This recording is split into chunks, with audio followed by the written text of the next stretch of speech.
Hello, and welcome to Women with AI. Today, I'm speaking to a fractional chief marketing officer who's an expert in digital marketing, so I'm excited to hear her insights on using AI. Before we start the podcast, let me tell you a little bit about her. Mumtaz Khamker is an experienced growth marketing professional who specialises in digital. Known for having a natural knack for uncovering and unlocking the revenue opportunities many companies maybe don't realise they have, Mumtaz has spent the last 17 plus years in digital performance and affiliate marketing on the agency side. With a passion for the growth aspect of affiliate marketing and the way it cuts across all digital channels, means she's worked with agencies and publishers who specialise in carrying out PPC, SEO, social, display and CRM for their clients. Mumtaz was lucky enough to get a secondment at Samsung, which gave her the exposure to weekly trade meetings at a high-profile company. She's also a Harvard-certified women in leadership professional and enjoys speaking and sharing her insights on performance marketing and women in leadership roles. Mumtaz Khamker, welcome to Women with AI. Thank you, Joanna. Thank you for the warm welcome, and thank you also for the great introduction you just gave for me there. Thank you. Oh, fantastic. It's great to have you here. So, before we get into how you're using AI, for those that don't know, what is affiliate marketing? Thank you, Joanna. I'm going to try and explain it in as simple terms as possible. So, affiliate marketing is basically when anyone with a website, it could be you, me, it could be a company like Quidco, Top Cashback, decides to put advertising links on their websites for retailers like ASOS or Samsung. And then what that means is if someone clicks on one of those links, goes off to Samsung, let's say, and buys something, then that publisher, we call them publisher, will get paid a commission for that sale. So, which is normally a percentage of the basket value. And that is basically affiliate marketing, and anyone can do it. It doesn't need to be companies. It could be, if you've got a blog, if you're an influencer, you could also become a publisher as well. And some people make lots of money from it as well. Yeah. Wow. Cool. So, how did you get into doing this, and how has AI become part of what you do? Sure, yeah. So I actually started my career in website production, build, SEO, and paid search. And then the company I was working for back then got actually, we called it a reverse acquisition, bought by a company that was doing affiliate marketing, the tracking for it. And that's how I really got into affiliate marketing. And then how do I see AI affecting affiliate marketing in particular? Affiliate marketing right now is quite manual, quite can be quite resource heavy. Lot of it's based a lot on relationships. I know in the past a lot of people have talked about how can we speed things up, how can we automate things so people can get on and do more of the strategic side of things as well. So I think the way it could probably help with affiliate marketing is it might actually help with the automation of booking placements, basically. That's where I think it could probably affect affiliate marketing. That's what I would say. Yeah, Okay, great. And so it's kind of to sort of to streamline it, I guess, and sort of make it easier. exactly. Exactly. So if you think about it in the programmatic space, things have sped up and streamlined a lot where there's whole companies where you can, dedicated towards being able to easily book placements on big publisher websites. That's been missing a lot from affiliate marketing because of its a slightly smaller aspect in terms of the publishers, and b the relationship aspect. But there is an argument that perhaps there is a way for AI to at least try and streamline being able to do that media planning and buying. So like with traditional media planning and buying, the agencies will book mainly on sort of big sort of websites. Normally wouldn't be hundreds and hundreds of websites. So you could automate that, but also you can sort of negotiate quite well. With affiliate marketing, typically a retailer could work with 200, maybe even like 500 odd websites, and being able to automate that would be great. But so far they haven't really been able to do that, and therefore it's become resource heavy. So if AI could help with automating perhaps even the long tail, that would be really good. Yeah, fantastic. And so do you advise these companies on that and how to do it? What sort of level do you who is it that you advise? Yeah, sure. So I actually now I advise founders of small startups. Typically, it's just a couple of people. Quite a few of them are bootstrapped. They're using their own sort of funding, to make their dreams come true, and I actually help them make their dreams come true. I provide honest feedback on their executions and their aims. I guide them. I use a coaching mindset rather than sort of telling them what to do. I try and guide them along to make sure that they are getting towards their goals, but maybe not sort of instructing them per se, because obviously it's their dreams, and I want Mhm. to help them make their dreams become a reality. So very much as an advisor, that's what I would Yeah. say. Right. And are you seeing, have you sort of come across that maybe people are trying to use AI themselves, and Yes. does that have an effect? And have they been successful, or have they sort of tried it and come back to you, or do you sort of worry that the AI might do you out of what you're doing? Or No, so let me tackle that last question first, actually. Mhm. So will AI impact what I'm doing? So basically, like with AI right now, it is very much what you read in the trade press, that it it works with whatever it's been inputted with. So whether it's, I don't know, articles from newspapers. I know there's a lot of suing going on at the moment from some of the publications in the US with OpenAI, or whether it's the fact that the chatbots have been fed the internet, Mhm. information from the internet, up till I think the last year or so. The point is, it's like a textbook. It's Mhm. regurgitating things.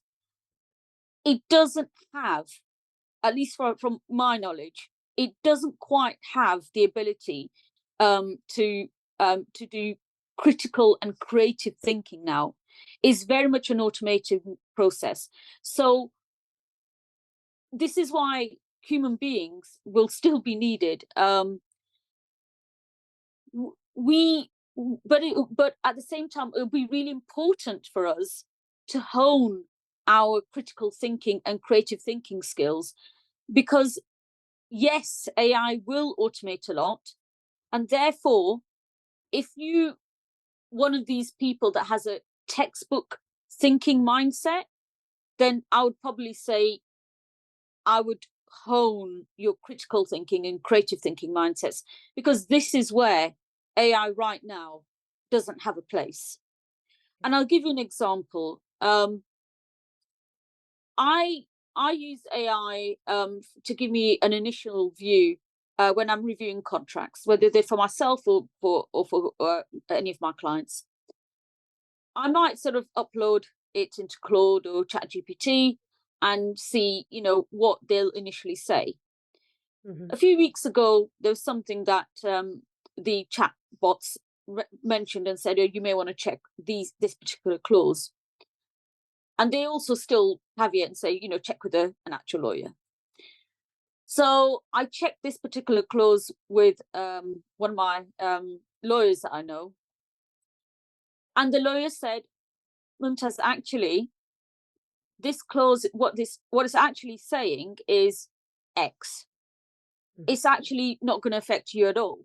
It's not a risk at all." Now, the the the 2 3 chatbots that I'd uploaded this legal document to had all said, "Be careful," Mhm. but it needed me to speak to a human lawyer Yeah. who actually read the clause and said, "No, this is actually what it's saying, and it's Yeah. fine." Wow. So hopefully that answers your Yeah. the question regarding, am I going to be done out, or is or other people going to be done out? And sorry, Joanne, I forgot what your first question was as well. Oh, well, I think I have as well now. I was just thinking Oh, more questions after that one. I think it was how it's changed, um, well, yeah, how it's impacted you, but as you say, it's impacting you because it's helping you to be more effective and That's efficient.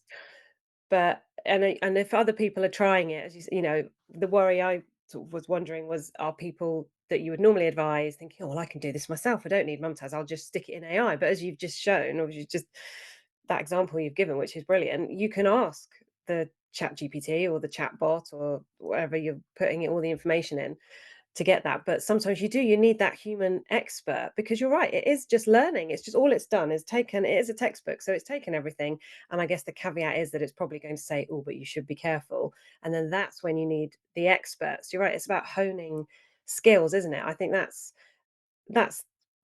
the good thing about AI. I think that's the conversation that we should be having. You're right. It's not, taking over the world and putting everyone out of jobs. It's going to just change the jobs and make sure that everyone does hone their creativity or their skill set so they can be the expert, because AI it's just a text, it's just an online textbook, isn't it, really? As you say, it's been fed that information, because that's my concern, is just making sure that all the information that's there is up to date and is fair and is equal and has, everything that's needed for the right information to be taken from that. So yeah, I think that's really interesting that you can put in all the details and take it back. But so how else do you use AI? Do you use it in your personal life? Have you used it for other things as well as for business? Yeah, I don't tend to use it for personal things, but yeah, so I've used it in the legal aspect, the Mhm. example I just gave. And then I do recall what you had originally asked me regarding what how my clients are using it as well, and are they using it. So yeah, so again, another example, one of my clients is trying to get her website live. She's a fashion designer, and she actually said to me she was using one of the chatbots to help her with copywriting for sections of her website. So um, I basically looked at it as well. Um, I and the way we both use it now is we get examples of copy from the bots, like Canva's great, Canva's Magic Write is great, but also Claude and ChatGPT. But then what we then tend to do is we then edit it and come up with our own style. So again, it probably helps as a support and as an Mhm. maybe inspiration, but we don't actually end up using verbatim what the bots give us for the copywriting. Yeah.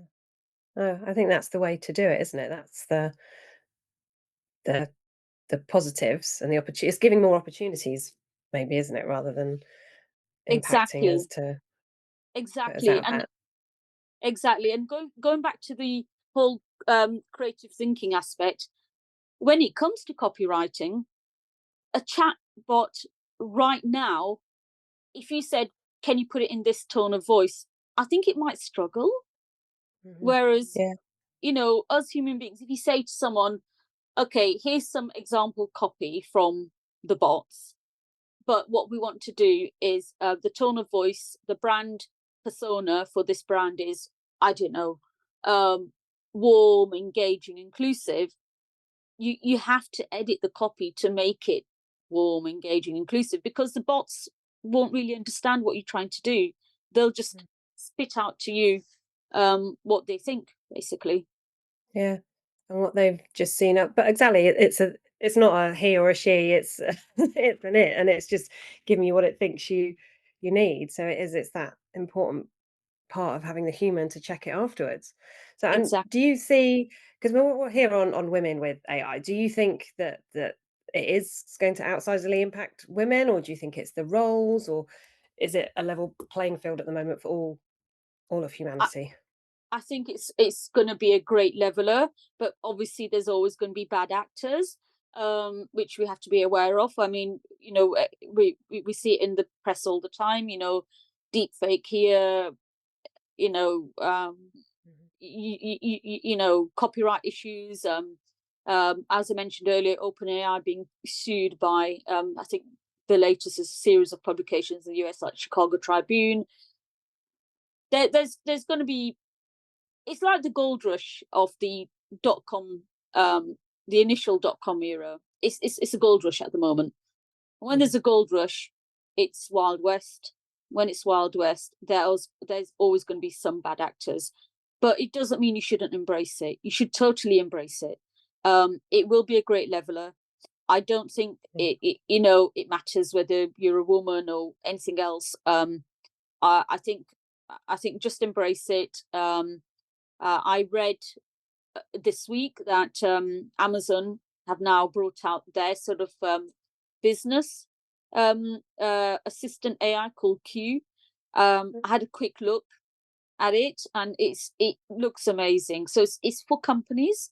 So the examples that I saw in their video was, say if you're a HR manager and you want to speed up or streamline onboarding process for new employees, you can with text prompts, and using your company data, you can give the queue a text prompt, upload the company data, and it will build an app for you. And Wow. if that works for you, then you can use it across the organization. So if you think about it, coming back to your question about women, and I know there's been a lot of general talk about enabling women to continue to have great careers despite having children, and the need for flexible working. If you think about that side of things, then like whether it's Amazon Q or another app, being able to have an AI assistant that helps you streamline your workload, meaning that you can do that flexible working, meaning that you can juggle all your hats and have a successful career, and continue to have a great family life. That is a great leveler. Of course it's a great leveler. Yeah. Why not embrace it? I think it's strange if people aren't using it. I was speaking to someone in the office this week, and I said, "Oh, have you used Chat GPT to do, this for your project?" And they were like, "Oh no, I haven't even thought about that." So I was like, "Oh wow, well, let's have a little session and I can talk you through." And then I was thinking, "Oh no," but then then he'll know all the secrets that that I've been using it to save save time and come up with things. But as you say, it's about being honest. Maybe I don't know. Do you when if you've used it, have you told client? Well, yeah. Do you tell clients you're using it? Do you think that's important to Yeah, I divulge? mean, yes, yeah, yeah. Again, I'll use it for like extra support, extra check. So yeah, I'll sometimes, yeah, I'll like the lady who's got her website that we building. I mean, we actually use it together basically. Yeah, So that's complete transparency. Um, yeah, and then anyone else, yeah, I would typically say, oh look, I'm just going to check this in Chat GPT or Claude. Um, but yeah, not I don't think there's a need to disclose all the time. But yeah, where it makes sense, I would be. There's no harm in being transparent, really. yeah. Oh, fantastic. And you do one-to-one consultations as well, don't you? So you're sort of you have that's obviously how you like working. And I think that's really nice because then, as you say, it's nice to have that human touch, even if you are using AI. You need to Exactly. sense check it with someone. And where do you, like you say, you're reading the articles, where do you find that you're sort of doing most of your learning? Is it just sort of do you have like Google Alerts set up, or is it just sort of consuming all the news that you can, or where do you Yeah, recommend people find yeah. out about AI? Yeah, I would say consume all the news that you can. Everyone's got their favorite publications or favorite news sources. So I obviously pick up anything on LinkedIn.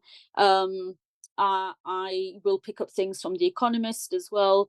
And then when it comes to retail in particular, there's a chap who does a great retail newsletter on LinkedIn called Oliver Banks, and interspersed with that, he'll also include articles regarding how retailers are using AI as well. So I think in the most recent one, he mentioned that Estee Lauder is collaborating with OpenAI to produce some specific apps for product development, I think.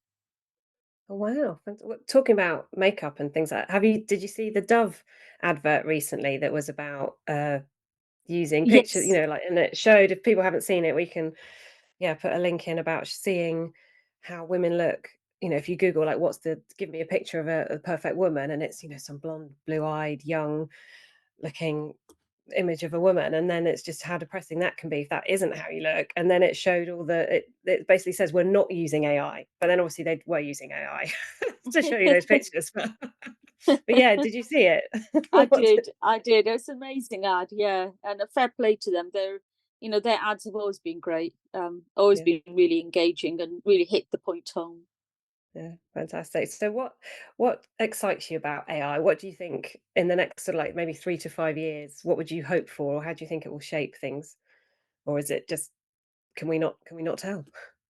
I don't think we can tell, but this is probably going to sound counterintuitive to what I said earlier. But I actually think it would be interesting to see if we can get a chatbot that has a little bit of critical thinking in it, because I think that would be quite interesting to see, if it is able to start thinking more laterally, thinking more creatively, and how would that measure up against a human's Mhm, creative thinking ability? Um, because it's just not to sound negative, but I think as a society we are in danger, and especially the younger future generations, we are in danger of getting content fatigued out. mhm, We're overwhelmed by so much content every day, whether it's TV, the internet, newsletters. There's just so much going on. The younger generation in particular is exposed to so much social media that they're losing the ability to think creatively as mhm. well, I would say. I see this because this is what I've experienced when working in organizations where there's a large young workforce.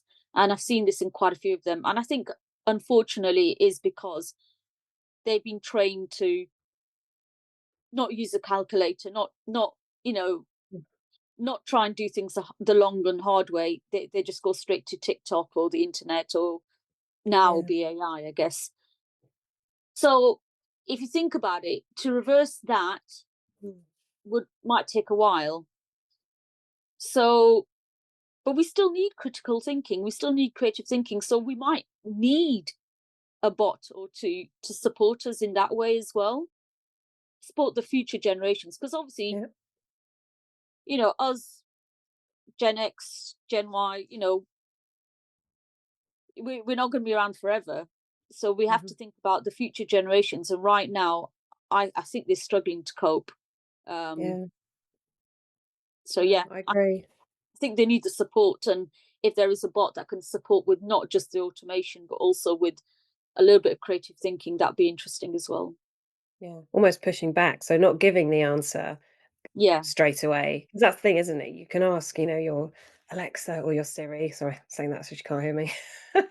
Um, and they just give you the answer. But you're right, you don't exactly. know, is that actually the right answer? At least if you've done it yourself, maybe that is Googling it, but also, do Encyclopedia Britannicas exist anymore? But it's doing your own Exactly. research, because you come across so much other information while you're Exactly. you're looking for the answer for something, isn't it? So it's kind of, yeah, maybe we've made it too easy. So it might be interesting if it sort of pushes back. And I think I did a chat with David on the Creatives with AI podcast, and he mentioned that Chat GPT now doesn't give you the exact answer. Sometimes it will say, Mm, here's some advice, or here's some, maybe do it like this. So instead of it just writing your plan or doing exactly what yeah, you've asked it to do, it might say, well, here you go, these are some points, why don't you include this as well? So maybe that's what the learning curve could be, and that's what yeah, we should be striving for. And you're right, this is the beginning, isn't it, of all of this, because it's just exploding. So we need to sort of get in there and make all these